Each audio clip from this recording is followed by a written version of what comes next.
যা ইন্তিকা বুবির ঘরে বুবি, তোর মা তো মরে গেছে, তোর মতো একটা কাল লাগিনে আমার গলায় ঝুলে দিয়ে গেছে। যা ইন্তিকা। মা ক্ষুধা লাগছে, খাবার দাও না। দাঁড়া বাবা, আমি এখনই বানাই দিতেছি।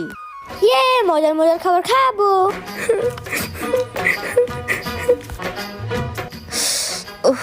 Yes yes. জীবন বাবা। আরে কি মা? আমার শরীরটা ভীষণ খারাপ বাবা, আমার একটু ওষুধ আইনা দে না।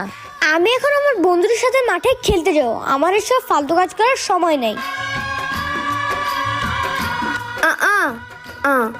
सूरज कब दूर गगन से, चंदा कब दूर किरण से, खुशबू। মা তুই মানে মাফ করে দে রে, আমি তোর লোক অনেক খারাপ ব্যবহার করছি।